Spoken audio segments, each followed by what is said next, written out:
नमस्कार, मी पूजा आणि आपण पाहत आहात महाराष्ट्र न्यूज. महाराष्ट्र न्यूज आयोजित सागर ज्वेलर्स आणि हॉटेल बागायतदार प्रस्तुत हवा कोणाची या कार्यक्रमातर्फे आज आपण आलेलो आहोत काकाचीवाडी या गावामध्ये. तर आज या गावात दोन्ही पक्षांचे आपण विचार, आरोप प्रत्यारोप हे जाणून घेणार आहोत आमच्या चॅनल तर्फे. तर जाणून घेऊया दोन्ही गटांच्या प्रतिक्रिया निवडणुकीच्या बाबतीत काय आहेत ते. सर्वप्रथम माझा आपल्याला प्रश्न आहे की या 35 वर्षांमध्ये आता ही जी निवडणूक आलेली आहे अवघ्या काही दिवसांवर येऊन ठेपलेली आहे. मग या निवडणुकीच्या बाबतीत आता विकासाचा प्रश्न मोठ्या प्रमाणात विचारला जातोय. तर तुमच्या मते या गावचा 35 वर्षांमध्ये काय विकास झाला? या गावामध्ये 35 वर्षांमध्ये हे काकाजीवाडीमध्ये दिसते, रस्ते दिसतात, पाईपलाईन दिसतात, गटरी दिसतात, शाळा दिसतात, ग्रामपंचायत दिसतात. सगळा जो 100% विकास आहे तो जयंत पाटलांनी केलेला आहे. आणि ह्या नेत्यानं गावामध्ये 100% विकास केलेला आहे. त्यामुळे हे गाव 100% या नेत्याच्या पाठीमागे आहे. तुमच्या मते 35 वर्षामध्ये या गावामध्ये काय विकास झाला? कसं आहे, गेली 60 टर्म जयंत पाटील साहेब ह्या गावातून निवडून गेलेले आहेत. दुसऱ्या तर कोणाला संधीच मिळाली नाही आजपर्यंत. तेव्हा या वेळेला संधी मिळावी. विकास काय असतो हे आम्ही जे साहेबांनी 35 वर्ष करून दाखवले ते आम्ही 5 वर्षात करून दाखवू. जो विकास काय आहे तो 5 वर्षात आम्ही दाखवू, एवढंच बोलतो. मग या आताच्या निवडणुकीत बाबा कोणाच्या बाजूने पारडं जड दिसते, तुम्हाला काय वाटतं? माननीय जयंतराव पाटील साहेब यांचं पारडं या ठिकाणी जड आहे. त्यांनी केलेला विकास, काकाजीवाडीतील हनुमान मंदिर परिसर सुशोभीकरण असेल, लालनीपीर सुशोभीकरण असेल, बिरो देव मंदिर आहे, रस्ते आहेत, गटारे आहेत, पिण्याची पाण्याची सोय आहे, विविध शासकीय योजना असतील त्या सर्व आमच्या काकाजीवाडीमध्ये जयंत पाटील साहेबांनी राबवलेले आहेत. आणि माझे वडील काकाजीवाडीचे 15 वर्ष सरपंच होते. त्यावेळी माननीय जयंतराव पाटील साहेब व माननीय विलासराव शिंदे साहेब यांच्या मार्गदर्शनाखाली जो काही विकास झालेला आहे तो पूर्ण जयंत पाटील साहेब आणि विलासराव शिंदे साहेब यांच्या मार्गदर्शनाखाली झालेला आहे. त्यामुळे या काकाजीवाडी गावामध्ये जयंत पाटील साहेबांच्या पाठीशी आम्ही खंबीरपणे उभे राहू. पण आताच त्यांनी असे म्हटले की जो विकास असतो गेली 60 टर्म जयंत पाटील साहेब निवडून आले, त्यामुळे दुसऱ्या कोणाला संधी मिळाली नाही आणि म्हणून विकासाचं काम हवं तसं झालेलंच नाहीये. विकासाचं काम झालेलं नाही हे असं म्हणता येणार नाही.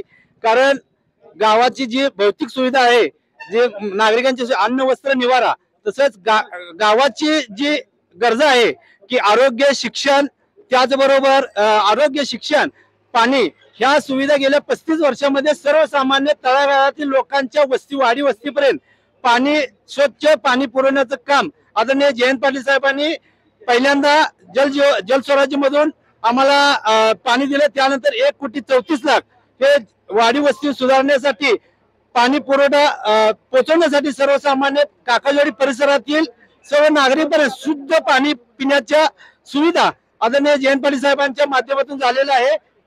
एवढं सांगतो. आता कसं झालंय, आमच्या तंटामुक्त अध्यक्षांनी मुद्दा मांडला 1,34,00,000, फक्त ते दिलं कोणी हे सांगावं. बरं, विकास झाला असेल तर आज पण हिंदू समाजाला स्मशानभूमी नाहीये. गेली 4 दिवस गावात पाणी सुटले नाही.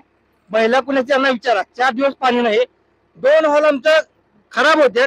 मला वाटते पाईपलाईन पेक्षा त्या हॉलला खर्च जास्त झालाय. उन्हाळ्यामध्ये पाणी बोंबाबोंब, प्लस ह्यांना वेळच्या वेळ आम्ही पाणीपट्टीवर सगळं द्यायचं, पण गावात पाणी येत नाही. गावात असं झालंय की एक गल्ली सख्खी आणि एक गल्ली सावत्र असं झाले. जो काही निधी येईल तो ब्लॉक बसवणे, रस्ते करणे एका गल्लीमध्ये, आणि एका गल्लीमध्ये विकास नाही करायचा. त्यामुळे विकास झालाय आम्ही मान्य करतो, पण तो एका केंद्रित झाला, एका गल्लीपुरता, एका थोड्याशा भागापुरता. त्यामुळे हा पण मुद्दा महत्वाचा आहे. मान्य करू नका, फक्त त्याच्यावर अंमलबजावणी करा. मग तुमच्या मते या गावात निशिकांत दादांमार्फत काय काय विकास झालाय? निशिकांत दादा यांच्या मार्फत आतापर्यंत मंजूर कमीत कमी 40 लाख रुपये मंजूर आहेत. तसेच महाविकास आघाडीच्या महायुतीच्या वतीने आतापर्यंत कमीत कमी 35 लाख रुपये मान्य सदाभाऊ खोत यांच्या माध्यमातून, राहुल महाडिक यांच्या माध्यमातून, निशिकांत दादा यांच्या माध्यमातून या ठिकाणी उपलब्ध झाले. धैर्यशील माने यांनी सुद्धा, खासदार आहेत, त्यांनी सुद्धा काकाजीवाडीसाठी किमान 10 लाख रुपये आतापर्यंत दिल्यात. 10 लाख रुपयाचं काम मंजूर आहे.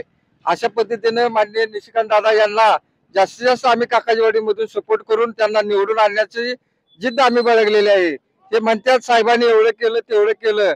साहेबांनी आमच्या धनगर समाजासाठी अजूनपर्यंत 35 वर्षात एकही रुपया दिलेला नाही. एकही रुपया दिलेला नाही. जो तो मंडप आहे तो मंडप इंडोमेंट ट्रस्टच्या माध्यमातून दिले. त्याच्यात आमचे प्रति टन 10 रुपये कारखान्याला कपात होऊन गेलेत, त्यामुळे ते पैसे दिलेत. विकास निधी म्हणून आमच्या धनगर समाजाला एकही रुपया दिलेला नाही. यांनी जे मत सांगितलं याबद्दल तुम्हाला काय वाटतंय? जी प्रतिक्रिया त्यांनी दिली त्याबद्दल तुमचं मत काय आहे? माननीय जयंत पाटील साहेबांनी 35 वर्षामध्ये काकाच्या वाडीमध्ये जो विकास केलाय, आता जे आमचे मित्र माजी सरपंच आनंदराव डाळे आणि मनोशीर शिसाळ यांनी जे काय मुद्दे मांडले त्याच्यावर मी एवढंच बोलतो. जलस्वराज योजना, बागणी, काकाचीवाडी, रोजावाडीसाठी साहेबांनी अतिशय गावाचा ह्या जनतेचा जिव्हाळा असल्यामुळे ही मंजूर केली. त्याचबरोबर आता आमच्या मित्रांनी सांगितलं सभा मंडप, काकाच्या वाडीमध्ये प्रामुख्याने 4 समाज आहेत, मराठा, धनगर, माळी आणि मुस्लिम समाज. या तिन्ही समाजाला आता या ठिकाणी मंदिरापुढे सभा मंडप दिलेले आहेत, रस्ते, गटारी आणि सर्वात महत्वाचा मुद्दा असा आहे साहेब की या तालुक्यातच नुसता काकाचीवाडी किंवा बागणी हा परिसर नाही, तालुक्यात सुजलाम आणि सुफलाम जर कुणी केलं असेल ते क्षेत्र जयंत पाटील साहेबांनी केलंय. आमच्या या भागात आनंद पाणी पुरवठा संस्था या ठिकाणी उभा केली आणि आम्हा सर्वच शेतकरी बांधवांना आमचे चांगले दिवस आले. नाही, आमच्या दारात आमच्या सायकली पण नव्हत्या साहेब. आता आमच्याकडे 2 व्हीलर गाड्या आहेत, 4 व्हीलर आहेत. ज्या मोठे मोठे बिल्डिंग दिसतात त्याला एकमेव कारण असेल तर फक्त जयंत पाटील, जयंत पाटील, जयंत पाटील. मनोशिसांनी सांगितलं की पाण्याचं फक्त या 2 दिवसातच झालं नाही, याच्या अगोदर कधी सुद्धा पाण्याचा प्रॉब्लेम झालेला नाही. मोटारीचा प्रॉब्लेम झाला नाही, असं कधी झालेलं नाही. वाहनं जात नाही, त्याचं काय रस्ता अतिक्रम आहे, कुठल्या रस्त्यात रस्ता झालं नाही, सगळ्या गल्लीत चालू आहे. सगळ्या मला मतदान पाहिजे, माझ्या पार्टीला मतदान पाहिजे म्हणून अतिक्रमण करतोय म्हणून त्याला काही एक शब्द आडवा लावलेला नाही कुणी आतापर्यंत. आता रस्ते कुठले होणार? पहिलं इथं या गावात बापू बिरूची मिरवणूक ट्रॅक्टर मधनं काढली होती, आता काढा बघू. बैलगाडी आता नाही, साधी रिक्षा न्या, जाते का बघा. काय झालं? मतदान आम्हाला पाहिजे, आमचा हे पाहिजे, सगळं आपल्या बाजूला पाहिजे म्हणून तुम्ही एकमेकांना कुणाला बोलू शकत नाही म्हणून हे रस्त्या अपुरी झाल्या. अतिक्रमण काढा, रस्ते कशी रुंद होत नाही. सिटी सर्वेचं गाव आहे, सिटी सर्वेच्या नकाशाप्रमाणे सगळे काढा, आपोआप रस्ते रुंदीकरण होतंय, काही अडचणी येत नाहीत. हा प्रश्न माझा आहे. जसं त्या सरांनी सांगितलं की अतिक्रमणामुळे हे सगळं जे काही होत आहे त्या अडचणी अतिक्रमणामुळे होत आहे किंवा अतिक्रमण केलं जाते, यावर तुमचं मत काय आहे? मला एवढं सांगायचं आहे की सर्व बाजूने सर्व रस्ते खुले आहेत, परंतु ह्यांच्याच गल्लीत ह्यांचेच घर आहेत आणि तिथं त्यांना परवानगी देऊन सुद्धा त्यांनी परवानगी हातीत बांधून पुढे पायऱ्या काढ, गाड्या रस्त्यावर लाव, हे होते ह्यांनी चालू केल्यात. कचरा गाडी येत नाही म्हणून तक्रार करतात. यांच्या त्या गल्लीत त्यांची कचरा गाडी आमची जात नाही, ग्रामपंचायतची जात नाही आणि पाणी सुटलेलं नाही. हे कारण हे काय, हे नाही काय, तर तांत्रिक प्रॉब्लेम असतात, त्यामुळे एखाद्या वेळेस होऊ शकतं असं. हे काय सगळ्याच गोष्टी 100% पूर्ण होतात असं नाही, त्याला मागे पुढे सरकून समजून घेतलं पाहिजे. सारख्या प्रत्येक वेळेला उठलं की तक्रार ग्रामपंचायतमध्ये येऊन करायची सहज गोष्ट. 5 मिनिटं पाणी कमी आलं, हे कमी, हे काय तक्रार करण्याचे हे नाही आहे, पण समजून घेतलं पाहिजे, सर्वांना हे करून घेतलं पाहिजे. आणि विकासाचं म्हटलं तर जयंत पाटील साहेब, मी ज्यावेळेला मतदानाला मला अधिकार आला त्यापासून ह्या बिरोबाच्या देवळाचा पाया जयंत पाटील साहेबांनी घातला, हे त्यांना माहिती आहे का? आणि मंदिरांचा सगळं जीर्णोद्धार, काकाचीवाडीचा पूर्ण विकास 35 वर्ष झालं मी बघतोय. पूर्ण काकाचीवाडीचा 100% विकास साहेबांचा झालाय. एकमेव फक्त दरेश्वर माने साहेबांनी 10 लाख रुपये आम्ही मागून आणले, आम्ही सत्तेवर आलो, आम्ही स्वतः मागून आणलेले ते दिले. सदाभाऊने मागच्या 5 वर्ष 3ची सत्ता असताना त्यांनी दिले. याबद्दल आमचं मत काय नाही, पण पूर्णपणे विकास हा जयंत पाटील साहेबांचा झालेला आहे. आणि कधी तुम्ही फिरून बघू शकताय, कधी तुम्ही त्याच्याबद्दल ते मात्र शंका नाही आमची. आणि 100% जयंत पाटील साहेबच निवडून येणार मुख्यमंत्री. जसं आता मित्र पक्षाकडून आपण ऐकलं की त्यांच्याकडून परवानगी दिलेली आहे, परंतु ज्या कामासाठी परवानगी दिली त्या कामासाठी उपयोग न करता पायऱ्या काढणं अशी वेगवेगळी कामं यासाठी तुम्ही वापर करत आहात. त्यामुळे जो गल्लीची जी समस्या आहे, गल्ली बोळांची जी समस्या किंवा कचरा गाडीची जी समस्या आहे त्यामुळे उद्भवली आहे. आता अतिक्रमण मी सांगतो, आपण सगळेजण ह्या गल्लीमध्ये जाऊया. अक्षरशः मॅडम रस्त्यावर गॅलऱ्या काढल्यात, ह्या गल्लीमध्ये जाऊया. ओपन चॅलेंज तुम्ही लिस्ट काढा, कुणाची जागा किती आहे, कुणी जागा किती अतिक्रमण केल्या. माझा असेल पहिला बुलडोजर माझ्या घरावर मी चालवतो. ह्यांच्यात आहे का चॅलेंज? ह्यांनी पहिला करायला चालू करायचं. खर्च मी सगळा देतो बुलडोजरचा सगळा, पण ह्यांनी सांगावं. आणि दुसरा मुद्दा सभा मंडपाचा. मुस्लिम समाजाला सभा मंडप सागरभाऊ खोतांनी मंजूर केला. त्यांनी सांगितलं की भाऊ निवडून आल्यानंतर, आता भाऊ आमदार झाले, 6 महिन्यात काम चालू करतो. 25 लाख रुपयाचं काम शब्द दिलाय समाजाला त्यांनी. अजून मुस्लिम समाजाला मंडप नाही. दुसरा प्रश्न कचरा गाडीचा. कचरा गाडीमध्ये आदरणीय सरपंचांनी मुद्दा मला मान्य आहे, कचरा गाडी दिली, चांगलं काम, आम्ही त्यांचं अभिनंदन करतो. पण त्यांच्या गल्लीमध्ये गाडी जाते का फक्त तुम्ही बघा एकदा, आणि अतिक्रमण कुणी केलंय बघा. आणि दुसरा आज कचरा गाडी साहेबांनी कचरा गाडी दिली, पण कचरा गाडी कर्मचारी स्वतःच्या रानातील झालेल्या कांद्या आणण्यासाठी वापरतात. हे कितपत योग्य आहे? ह्याचं उत्तर त्यांनी द्यावं. दुसरा प्रश्न जे काय यांनी पाईपलाईन जे दिलंय, साहेबांनी पाणी दिलं, आम्ही मान्य करतो, साहेबांचा मी पाया पडला पाहिजे. पण पाईपलाईन दिल्यानंतर कुणी पावणीची लाईन काढल्या, कुणी अर्ध्यांची लाईन काढल्या, ह्याची त्यांनी चौकशी केली का? यांचं काय म्हणणं, आमच्या काळ झाला तर तुम्ही आम्हाला मदत करा, असं नाही. एकाला करायचं नाही. आता चौथा मुद्दा आरोग्य सुविधा. आज मतदारसंघात काही जर आजारी पडलं तर आम्हाला सांगली जावं लागतंय सरकारी दवाखान्यात. इस्लामपूरमध्ये सोयी नाहीत. आदरणीय निष्कांत दादांनी जे हॉस्पिटल उभं केले, माझ्या स्वतः चुलतीचं 40,000 रुपयाचं आम्ही पित्ताचं खडलं, त्याचं ऑपरेशन आम्ही अगदी 10 ते 15,000 मध्ये केलं. तर ह्या समस्या आहेत. आरोग्याची समस्या सगळ्यात मोठी आहे. पाण्याची समस्या आहे. 5वा मुद्दा त्यांनी मांडला अनंत पाणी पुरवठा. साहेबांनी अनंत पाणी दिले, आम्ही मान्य करतो. पण ज्या अनंत मध्ये चेअरमन व्हाईस चेअरमन आहेत त्यांना 10 दिवसाला पाणी मिळते, आणि सर्वसामान्य शेतकरी महिना ऊस वाळा तरी वाट बघत थांबतोय. त्यामुळं शेतकऱ्यांच्या विरुद्ध ह्या लोकांच्या मला साहेबांच्या बद्दल असंतोष आहे. त्याच्यावर लक्ष दिलं पाहिजे. ह्यामुळे सगळ्या जनतेनं काय केलंय की साहेबांना पर्याय म्हणून निष्कांत दादाकडे आश्चर्य बघतायत हे लोक. पण आमच्या माहितीनुसार जे निशिकांत दादांचं जे हॉस्पिटल आहे, प्रकाश हॉस्पिटल, तर त्या हॉस्पिटल मागे जयंत पाटील साहेबांची मदत आहे असं आमच्या ऐकण्यात आलं. शेवटी कसं आहे, मदत कोणाची का असं, पण आता चेहरा कोणाचा आहे, कोण चालवते हे महत्वाचं आहे. आता परवा तुम्ही एक बाईट वाचल्याचं सचिन वाझे किंवा ते परमबीर सिंगाची, त्यांनी सरळ राष्ट्रीय न्यूज चॅनल बातमी दिली की त्यांना अडचणी आणण्यासाठी काय काय केलं. हे पण तुम्ही पत्रकार आहेत, तुम्हाला माहित असेल.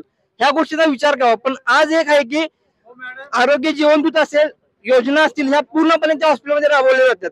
त्यामुळं लोक आता मतदारसंघाचे एक आश्वासक चेहरा म्हणून निष्कांताकडे बघत आहेत. एकूण मुद्दे आमच्या या मनोज शिसाळ मित्रांनी आता जे मुद्दे मांडले हॉस्पिटलच्या बाबतीत, तर मी जाहीरपणे सांगू शकतो, आणि आपण मीडिया मार्फत सोशल मीडियावर सगळीकडे आपण चौकशी पण करू शकता की जयंत दारिद्र्य निर्मूलन अंतर्गत माननीय जयंत पाटील साहेबांनी हजारो ऑपरेशन, बायपास असतील, बाकीची कुठल्या सर्जरी असतील, हजारो ऑपरेशन जयंत दारिद्र्य निर्मूलनच्या माध्यमातून केलेले आहेत. त्याचबरोबर आष्टा ग्रामीण रुग्णालय असू दे, इस्लामपूर असू दे, स्मार्ट पीएचसी सारखा मुद्दा आता त्यांनी सांगितलंय. बहुतेक मनोज शिसाळांना ही माहिती नसावं की स्मार्ट पीएचसी ही योजना साहेबांनी काढलेली आहे. आपल्या जिल्हा परिषद शाळेसाठी सुद्धा योजना काढल्या. या एकमेव आरोग्य, शिक्षण आणि शेतकऱ्यांचा विकास जर करायचा असेल तर एकमेव फक्त जयंत पाटलांच्या शिवाय पर्याय नाही. जयंत पाटील एकच माणूस असा आहे की हाच माणूस विकास करू शकतो. समोरून जो उमेदवार आहे त्या उमेदवाराचं काकाच्या वाडीत म्हणण्यापेक्षा अक्कड तालुक्यात जर बघितलं आपण तर त्यांचं 1 रुपयाचं काम दाखवायचं, आम्हाला विकास काम फक्त 1 रुपये दाखवायचं. ज्यांनी काम केलंय त्यांच्याबद्दल आम्ही काय एवढं मोठं नाही, आम्ही कुठल्याही नेत्यावर आम्ही टीका टिप्पणी करणार नाही. ज्यांनी केलंय त्यांनी केलंच, आम्हाला त्यांच्याबद्दल काही बोलायचं नाही. अतिक्रमणाचा विषय मी हे सांगू शकतो. त्यांनी सांगितलं तुमच्याकडे आता आहे असं मीडियाचं आहे, अशी सगळी माणसं घेऊन अक्कड काकाची वाडी पूर्ण फिरायची, आणि त्यांनी जे सांगितलंय त्यांच्या पशीच जाऊन तुम्ही पहिलं चेक करा आणि तुम्ही निर्णय घ्या. तुम्ही त्याची खात्री करावी असं आमचं मत आहे. त्यांनी काय सांगितलंय घंटागाडी जात नाही म्हणून, तुम्ही स्वतः कॅमेरा बघून जाऊ शकता. प्रत्येक गल्लीत त्यांच्याच गल्लीत जाऊ शकत नाही. बाहेर किती मी दाखवू, बाल्कनी काढलेल्या 3-3 फूट आम्हाला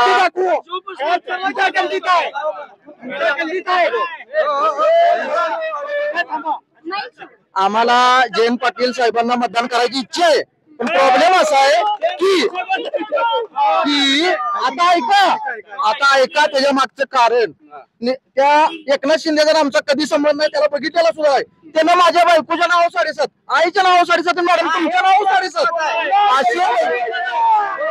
असे आलेत का नाही तुम्हाला मॅडम? जो काही विकास केलाय तो जयंत पाटील साहेबांच्या मार्फत झालेला आहे. विरोधकांनी 1 रुपयाचा सुद्धा विकास केला बरोबर. याबद्दल तुमची काय प्रतिक्रिया आहे? आता कसं आहे, मला एक सांगा, 100% विकास केला ही तर मान्य आहे तुम्हाला जयंत पाटलांनी? ऐका, मान्य आहे का? ऐका, पुढचं काय संपलं नाही, ऐका की. पण मला एक सांगा, आमच्या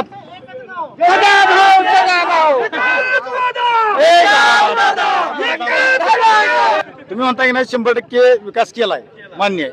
आमच्यातले एक माणूस वाडीत कोणाच्या घरात मत मागायला गेला, तुम्ही 3-3दा गेला, ह्याच्यानं वळका पायाची वळ कोणाही सरागली, आमच्या का तुमच्या? एक मिनिट आणि बघा, आमच्यात एक 4 शेतकरी आमच्या महायुतीच्या बाजूचे 4च आहेत, त्यांची मेजॉरिटी जास्त आहे. त्यांनी 50%च्या वर जाऊन दाखवावं. जयंत पाटलाशी त्यांनी उत्तर द्यायला लागणार आहे. तुम्ही एवढी मेजॉरिटी तुम्ही मागे कसं पडला सा, ही उत्तर द्यायला लागणार आहे. आणि आमचं नेतं आम्हाला खांद्यावर घेऊन नाचणार आहे, एवढंच तुम्हाला सांगतो. मगाशी आपले अविनाश टोके यांनी लाडकी बहिणीचा मुद्दा मांडला, काहीतरी दिशाभूल करण्याचा. पण तालुक्यातल्या लाडक्या बहिणीला कोण दिशाभूल करायला लागलं होतं? पहिल्यांदा फॉर्म यांचा आलाय जयंतरावच्या नावानं, लाडक्या बहिणीचा पहिला भराला यांचा फॉर्म आलाय, लाडक्या बहिणीचा फॉर्म भरा म्हणून. मग दिशाभूल कोण करत होतं? लाडक्या बहिणीची. सगळ्यात महत्वाचा मुद्दा, 2.5 वर्षामध्ये आता आमच्या ज्या सहकार्याने सांगितलं, ज्या वेळेला शासनाची एकदा योजना येते त्याचा लाभ सर्व सामान्य तळागाळापर्यंत घ्यायचा लाभ सर्व सामान्य नागरिकाचा आहे. ज्या वेळेला लाडकी बहीण योजना निघाली त्यावेळेला आमच्यातले सर्व कार्यकर्ते आम्हाला बाबा त्या योजनेचा आमच्या लोकांच्या पर्यंत किंवा सर्वसामान्य काकावडे लोकांच्या पर्यंत पोहोचवण्याचा आम्ही प्रयत्न केला. तिने तसा लवकर करायचा होता. शासनाची योजना आहे, शासनाची योजना आहे, तळागाळात पोहोचवण्याचा अधिकार सर्वसामान्य त्यांना हे आहे, अमान्य आहे. आणि आम्ही आमच्या पद्धतीने आमच्या नेत्याने आम्हाला आदेश दिला की सर्वसामान्य तळागाळातील लोकांना याचा लाभ मिळाला पाहिजे. ही शासनाची योजना आहे. त्यामुळे तुम्ही आणि महाविकास आघाडी आल्यानंतर ही योजना तशीच चालू ठेवणार आहे याचं आमच्या नेत्याने आम्हाला सांगितलेलं आहे.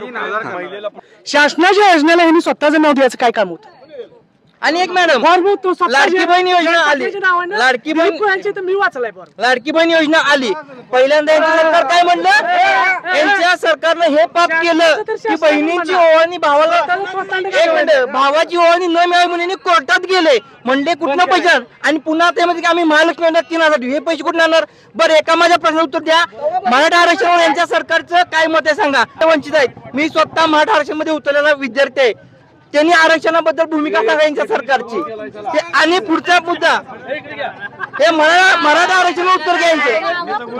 बरं ठीक आहे, शेतकऱ्यांची ऊसाची बिल, वीज बिल, महाराष्ट्र ह्याचं उत्तर घ्या यांच्याकडून. आणि EWS का रद्द केलं हे पण सांगा. आणि सारथी योजनेबद्दल तुम्ही बंद का पाडली ह्याचं उत्तर द्या. मराठा समाज यांचं उत्तर मागतो यांच्या नेत्यांच्याकडून. मॅडम, सुरुवातीला शेट्टी साहेब ज्यावेळेला उभा राहिले त्यावेळेला मला वाटतंय माझं पहिलंच माझं मतदान असेल त्यावेळेला. हे म्हणतात नाही आता खासदार साहेब पैसे वाटून आले. ज्या वेळेला काकाजी वाडीतनं शेट्टी साहेब पहिल्यांदा ह्या म्हणजे हातकलगणे मतदारसंघात उभं राहिले त्यावेळेला काकाजी वाडी सर्व एका साईडला होती. रघु गावडे आणि महादेव सिद्ध ही 2च माणसं पोलिस एजंट बसली असताना आमच्यावर दबाव आणून सगळं आम्हाला बाहेर काढलं होतं. तरी या काकाजी वाडीनं 75% मत शेट्टी साहेबांनी दिलं. इथली वाडी सगळी जागृत आहे, यासने सांगायची काही गरज नाही आणि पैशाची काही गरज नाही. कोण काय आहे कोण नाही जनतेला माहित आहे. आणि 23 तारखेला तुम्हाला समजेल त्यावेळेला तुम्ही मीडियासाठी इथं या आणि ही उत्तर माणसं पुढे ती सगळी देतील. 23 तारखेला फक्त काकाच्या वाडीला लोकसभा नाही, विधानसभेवर बोला, लोकसभा आहे. आता ऐका, आनंदराव डाळे सुद्धा जयंत पाटलाच्या मागे एकेकाळी होते, तिनं गाड्या लावल्या, त्यानं त्याचा फायदा घेतला. आता सुद्धा असाच पाहिजे या धनगर समाजासाठी. तो मंडप पहिला ही लहान होती त्यावेळी मंडप जयंत पाटलांनी दिलाय. यांची लग्न सुद्धा त्या मंडपात हे आता बोलणाऱ्यांची लग्न सुद्धा त्या मंडपात झाल्यात आणि त्याची नाव ठेवतात. शोभा असू दे, सगळा समाज या जयंत पाटलाच्या मंडपाखाली सगळे कार्यक्रम तिथं चालतात. धनगर समाजाने एवढी टीका करायची काही गरज नाही. पहिलं जयंत पाटलांनी विकास केलाय पाण्याचा असू दे, पाणी पाजायला लागल्यापासून ऊस पिकायला लागल्यापासून आता गाडी घेऊन फिरायला ह्याची आधी परिस्थिती नव्हती. आणि ही म्हणतात लाडकी बन ह्यांच्याजवळ पैसे नाही. या भारतावर इतकं कोटी कर्ज केलंय, तो देश विकाय काढलाय आता हिने विकायला. आणि हॅलो 2 मिनिटं माझं ही काय म्हणली 2 लाख ही पोरं फिरायला येत नाही. 2 लाख ही बेकार पोरं झालेत का नाही, याची नोकऱ्या देतो म्हणली ती बी फसवलं. 15 लाख देतो म्हणलं फसवलं. हे असंच गुळ जातात फसवायचं मतं घ्यायची. तुम्ही यांच्यावर विश्वास ठेवू नका. ही यांचा काय तर त्यात स्वार्थ आहे. ही सगळी निष्ठेची माणसं आहेत. आज नामदार साहेबांनी जी कामं केल्यात त्याच्यावर निष्ठा ठेवा आणि मतदान द्या. यात स्वार्थ बरेच जणांचा आहे.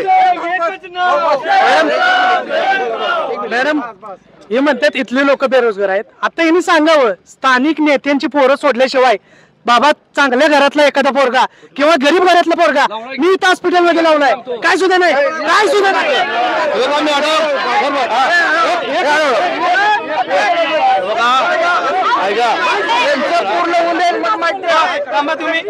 मतदान का करत नाही तर माझा 4-5 सीटांवर जातोय. कुंभी कासारीनं 3500 रुपये दिलाय, त्या अजित पवारनं 3500 दिलाय, तुम्ही 3100 दिलाय. माझं 400 रुपये टनाला 4 चूक 16 1,60,000 म्हणजे 1.5 लाख धरा. 7.5 लाख रुपये 5 वर्षात तुम्ही हाणल्यात. मग आम्ही तुम्हाला मतदान करू का?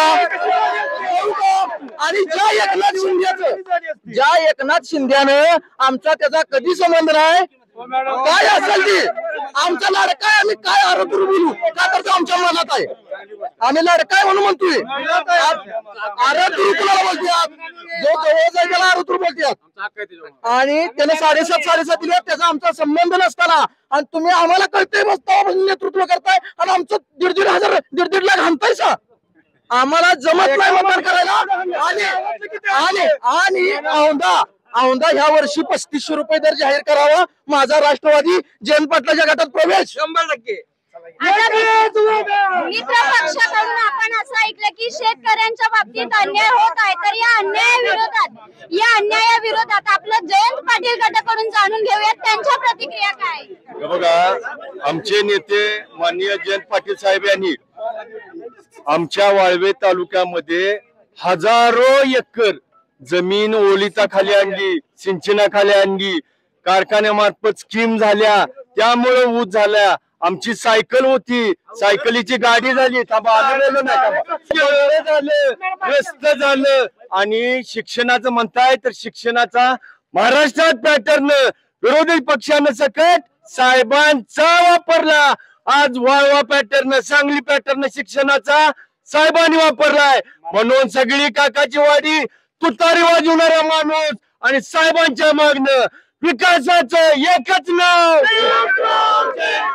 आणि स्थानिक मुद्दे ग्रामपंचायतचं ही निवडणूक विधानसभेची साहेबांनी काकाच्या वाडीला भरभरून दिलंय.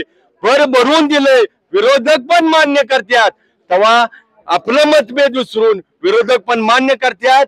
आणि FRP कारखान्यानं महाराष्ट्रात तुम्ही जर इतिहास बघितला तर 1 नंबरचा दर हा राजाराम बापू कारखान्याचा आहे. महाराष्ट्रात राजाराम बापू कारखाना पॅटर्न अतिशय महत्वाचा आणि दर्जेचा आहे. त्यांनी जो विकासाचा मुद्दा मांडला की 35 वर्षात सर्वांगीण विकास, काकाची वाडीचा सर्वांगीण विकास जयंत पाटलांमार्फतच झालेला आहे. त्यांचं काय आहे ते आम्हाला माहित नाही मॅडम. ती म्हणतात FRP आम्ही महाराष्ट्रात 1 नंबरला दिल्या, त्या कुंभी कासाऱ्याची 3500 आणि तुमची 3100. मग तुमच्यात आमची साखर होते का नक्की काय होतंय आणि त्यांची साखर होत असेल आणि तुमचं आमच्यापेक्षा 400 रुपये कमी काय बोलताय. आणि मी म्हणतो रिकव्हरी बसली त्या 3100 रुपये झालं. अहो तुम्ही दिवाळीला निदान फायद्यातलं तरी 100 आम्हाला द्यायचं होतं. गरीबाची दिवाळी झाली असती मॅडम. आमचा मुद्दा असा आहे की ही लोक म्हणतात की 35 वर्ष म्हणतात. गेले 7 वर्ष झाले. 7 वर्ष मागे ही सगळी मंडळी जयंत पाटलांच्या मागे होती. आणि त्यांना त्यावेळी सुचलं नाही की बाबा असा दर आता ही मुद्दा काढला या लोकांनी. तर आता ते मध्येच उठून सांगायला आल्यात की 35 वर्षे काय केलं. तर सर्वांनी असा विचार केला पाहिजे की 35 वर्षात सगळं जे झालंय, आज जे तुम्ही इथं येऊन उभा राहून बोलत आहात, ह्या विकासामुळे तुम्ही तो राहिलाय. महत्वाचा मुद्दा म्हणजे. आणि जे उमेदवार आहेत, प्रतिस्पर्धी उमेदवार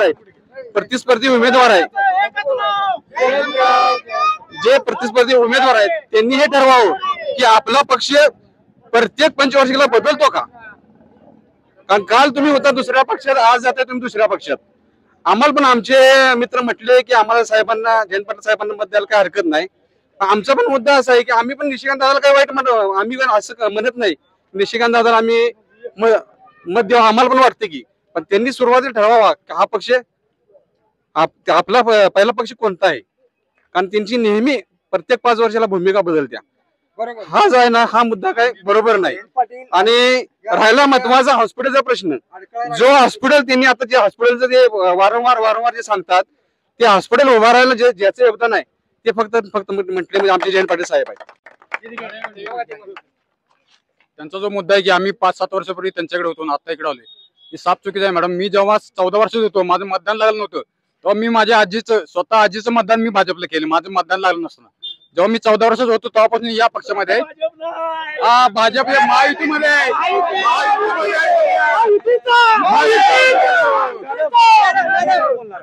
बघा, ही जी बोलतात सांगली जिल्हा आणि कोल्हापूर जिल्हा हे सख्खे भावभाव आहे. कोल्हापूर जिल्ह्यामध्ये ऊस उत्पादकाला टनेजला साखर दिली जाते.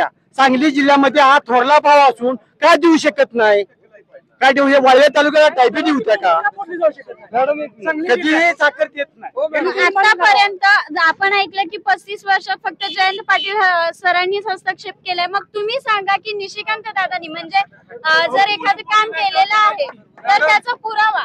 98 लाख आता काकाजीवाडीत मंजूर आहे, त्यातले 40 लाखाची वर्क ऑर्डर निघलेले.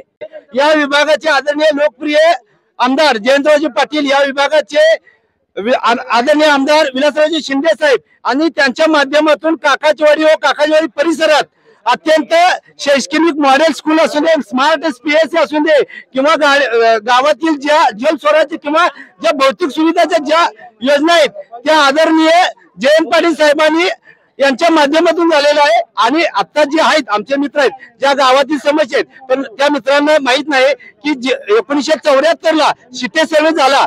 त्या शिटे सर्वे प्रमाणे ज्या गावातील रस्ते आहेत त्या रस्त्यांचा, कुठल्या रस्त्याचा किती माप आहे ही त्यासनी माहित नाही. ज्या रस्त्याचं तिने कधी सिटी सर्व्हिसच्या अधिकाऱ्याला बोलवून घेऊन रस्त्याचं माप घ्यावं आणि त्या ठिकाणी ज्याचं कुणाचं अतिक्रमण येईल, आमचं येईल तरी करावं, विरोधकाचं असेल तरी करावं. कारण सिटी सर्वे मध्ये रस्ता पूर्ण एकसारखा नाही. इथं 10 फूट तर तिथं 12 फूट, तिथं 14 फूट, इथं 16 फूट, इथं 35 फूट, इथं 25 फूट अशा रस्त्याचा प्रकार आहे. सिटी सर्वे प्रमाणे ज्या ठिकाणी कमी जास्त रस्ता आहे त्यामुळे जिथं तिने आणावं मोजणी आणि जिथं असेल तिने काढावं, आमची कोणतीही हरकत नाही. हे जे म्हणतात नाही 35 वर्षाची म्हणजे प्रगती केली, ही प्रगती फक्त एका कारखान्याची 5 कारखाने करण्याची केलेली आहे. सर्वोदय हो कारखाना संभाजी पवार पत्की साहेब, शरद पाटील साहेब यांनी या तिघांनी एकत्र येऊन जो उभा केला म्हणजे सर्व सभासदांनी उभा केलेला आहे. एक सभासदांच्या घरातल्या बायकांचं दागिने मोडून कारखान्यासाठी तिने म्हणजे सभासद, आणि इथं पण सभासद आहेत. आणि जे इथले आमदार आहेत हे आमदार काय म्हणतात तर सभासदांचा काही कारखान्याशी संबंध नाही. आणि हे म्हणतात कारखाना ऐकला कुठलीही जी संस्था आहे सभासदांची कुणालाही विकता येत नाही. आणि तिने कुठेही म्हणजे सर्वोदय विषय कुठेही असे चौकात कुठेही मिटिंग घेऊन द्यात, त्याबद्दल आमचे पृथ्वीराज पवार भैया पैलवान त्यासनी उत्तर द्यायला समोर असतील. सर्वोदय कारखाना सभासदांचा नाही, सर्व निकाल सभासदाच्या बाजूला आणि तो लवकरच जो सभासद होणार आहे.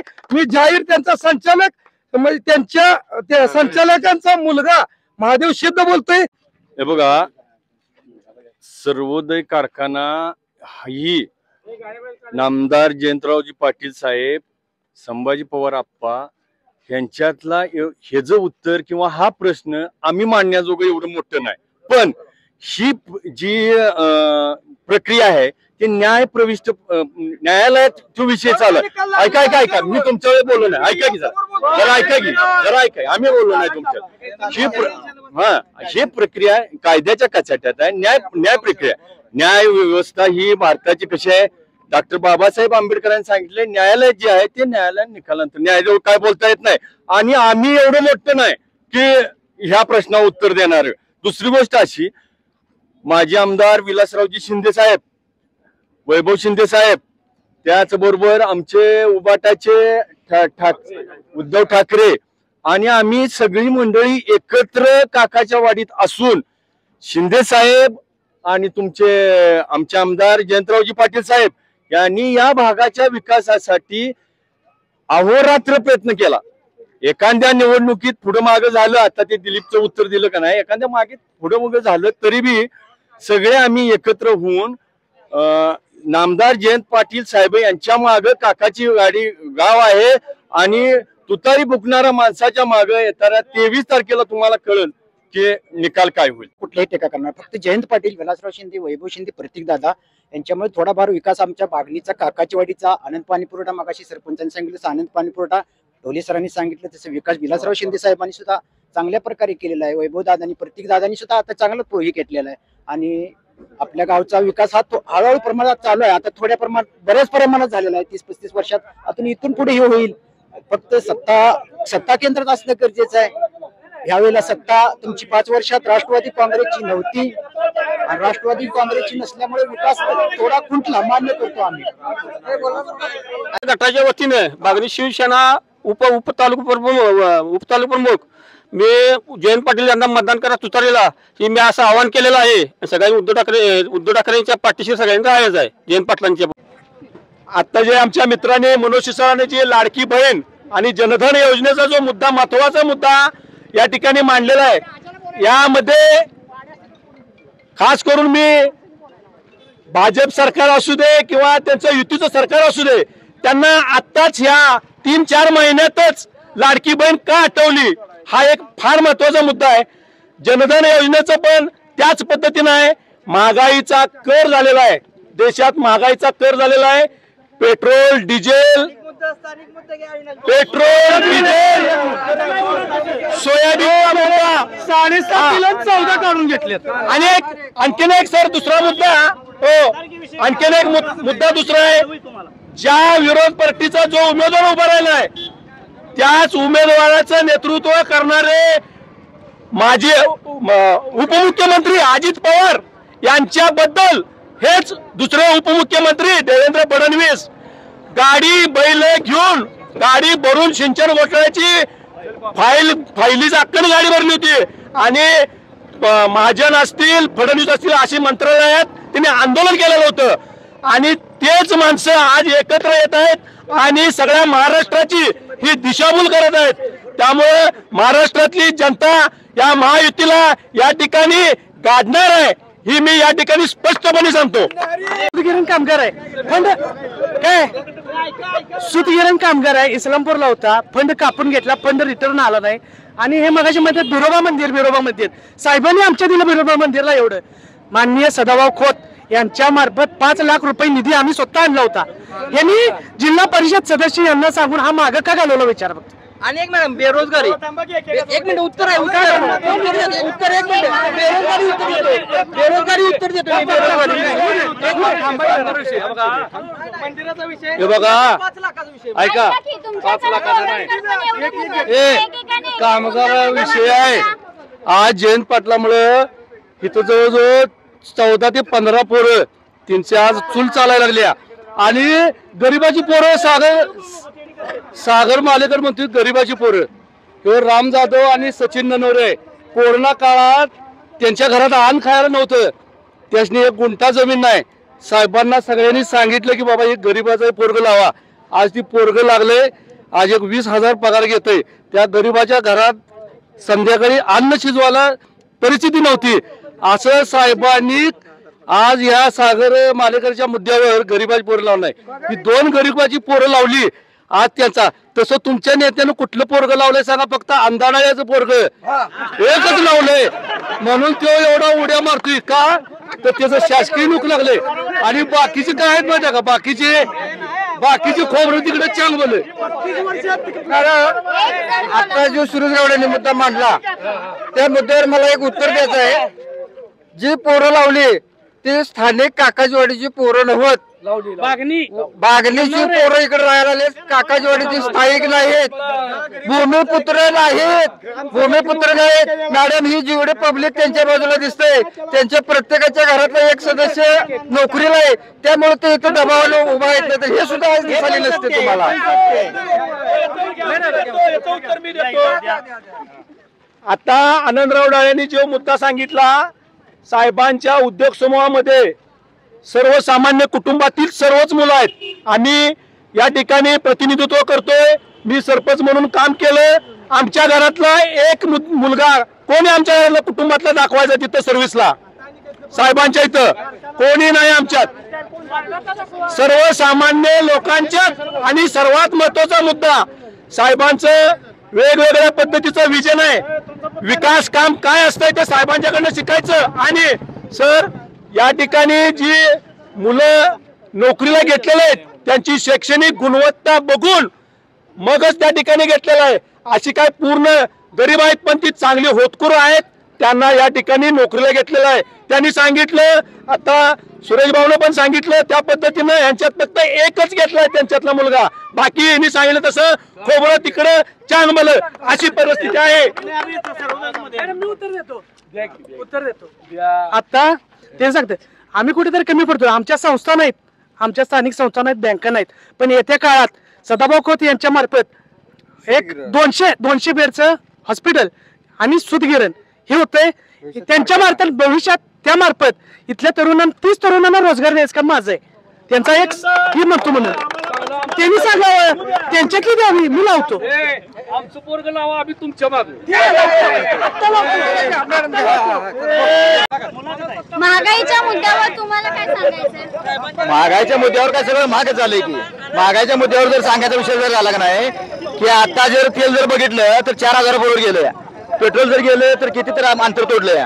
पेट्रोल याचं जर गॅस जर बघितलं तर किती तर त्याचं अंतर तोडलंय. 15,000 रुपयाचा विषय घेऊन शाने दिशाभूल करायचा विषय तो त्याचा काय उपयोग नाही. आणि राहिला विषय असा, या गावासाठी जर विकास जर केला असेल तर जयंत पाटलांनी केलाय. पाणी या गावाला प्यायला नव्हतं, तुंगासनं पाणी येत होतं. या गावाला तुंगासनं पाणी येत होतं, 15-15 दिवस पाणी येत नव्हतं.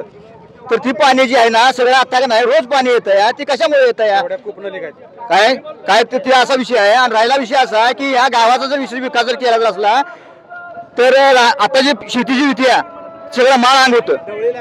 काय ढवळून जायचं होती भांगलायला, तर ती आता भांगलायला आपल्या गावात यायला लागल्यात, तकडली माणसं इकडे यायला लागल्यात. एवढा विकास करून तिने आणि काय करायचं. एकच विषय जर झाला तर नामदार जयंत पाटील